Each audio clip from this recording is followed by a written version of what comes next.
Broadcasting live from the Albay PIO News Center, providing you the most exclusive news update from all over the province.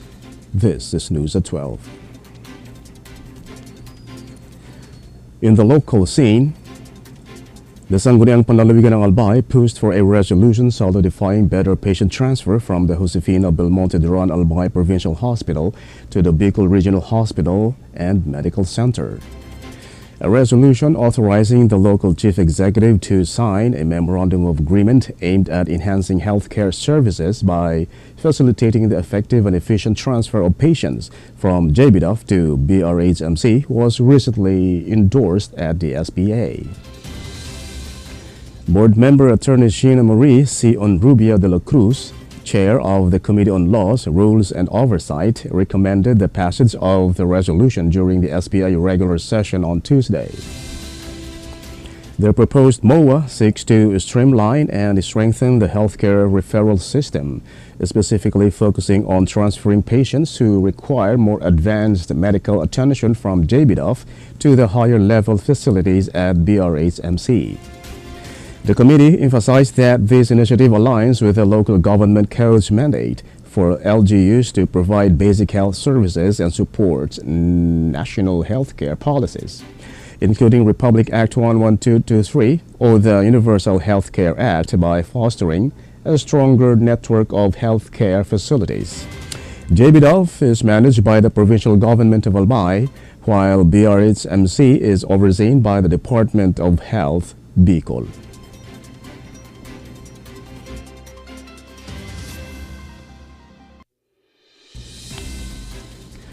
In other story, Albay Provincial Administrator Dr. Cedric D. Dipe is urging every department head from the offices of the provincial government of Albay to develop their transition plans.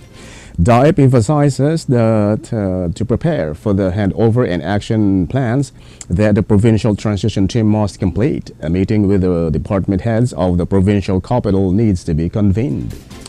This meeting is intended to cover the transition plan, which outlines how officials will prepare to hand over duties and responsibilities to the new leadership teams for the upcoming administration in July.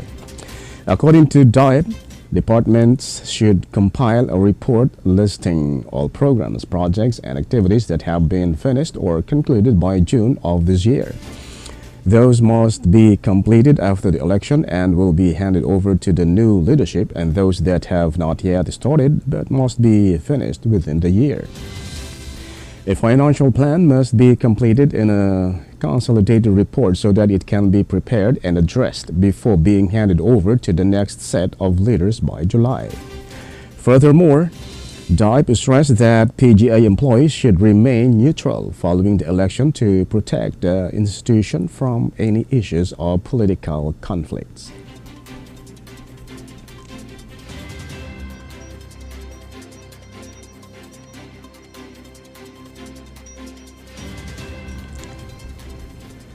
In the national scene,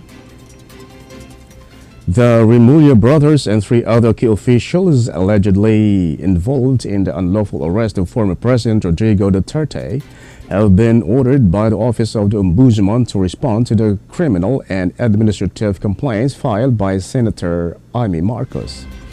This directive follows the Senate Committee on Foreign Relations chaired by Marcos, which submitted its finding regarding the Philippine government's alleged handover of Duterte to the International Criminal Court over charges of crimes against humanity related to its violent anti-drug campaign.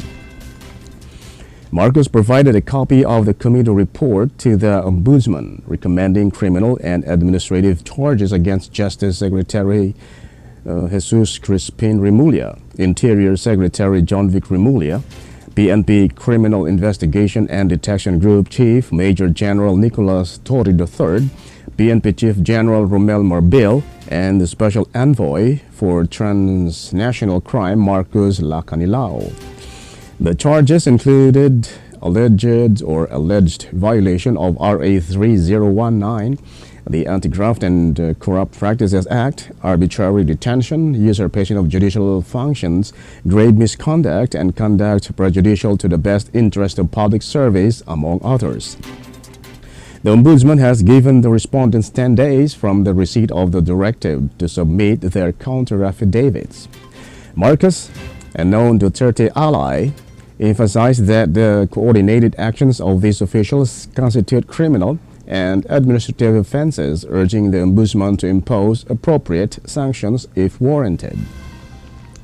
The named officials have denied the accusations, asserting that Duterte's arrest followed legal procedures and that their actions were carried out within the scope of their duties.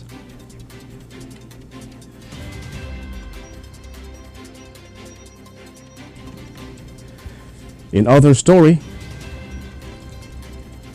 inflation slowed to 1.4% in April, the lowest rate in 5 years, according to the Philippine Statistics Authority. This marks a decrease from 1.8% in March and remains slightly above the 1.2% recorded in November 2019. Rice prices experienced the most significant drop, falling 10.9% from the previous month, as regular milled rice prices decreased to 44.45 pesos per kilo from 46.09 pesos in March. The reduction in rice prices is attributed to the various government measures, including lower import tariffs and food security initiatives such as the Kadiwa program, which offers rice for as low as 20 pesos per kilo in selected markets. Vegetable prices increased at a slower rate, rising just 2.3% compared to 6.9% in March, while fish and seafoods prices saw a more modest increase of 4.3%. Transport costs also fell by 2.1%, a notable improvement from the previous month. However, meat prices continued to decline more slowly due to the ongoing effects of African swine fever, showing a 7.7% drop compared to 8.2% in March. Inflation averaged 2% between January and April, within the government's target range of 2 to 4%.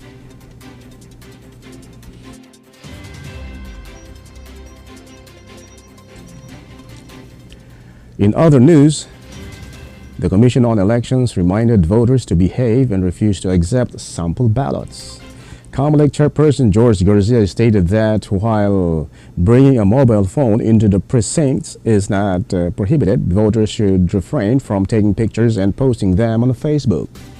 Garcia emphasized that taking a picture of the ballot and the screen of voting machine is not allowed. The official also cautioned against accepting libreng sakay, or free rides to the voting precincts, and free food. Approximately 68 million Filipinos are expected to cast their votes on Monday.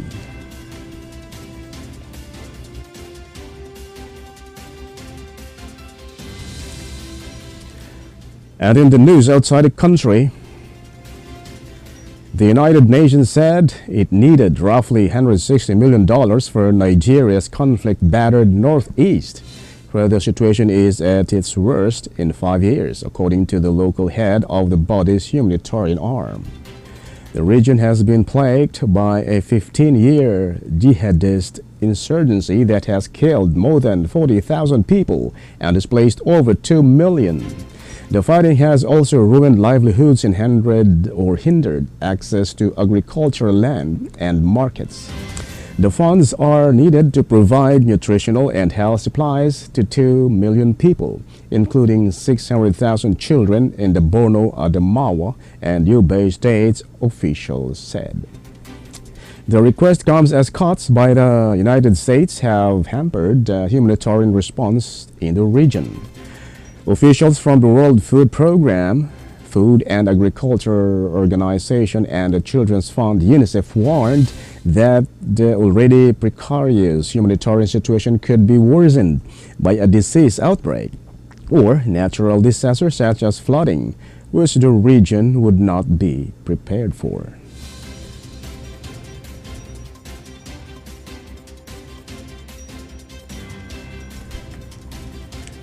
And finally, in the news outside the country, the Trump administration will pay for the travel and gave $1,000 to undocumented migrants who self-deport back to their home country. The Department of Homeland Security is now offering illegal aliens financial travel assistance and a payment to return to their home country through the U.S. Customs and Border Protection Home app. DHS said the stipend of $1,000 will be paid after a person's return to their home country has been confirmed through the app. It also added that even with the payment of travel assistance and the allowance, it is projected that the use of CBP Home will decrease the cost of the deportation by around 70%. DHS said an undocumented migrant from Honduras had already taken advantage of the program to return home.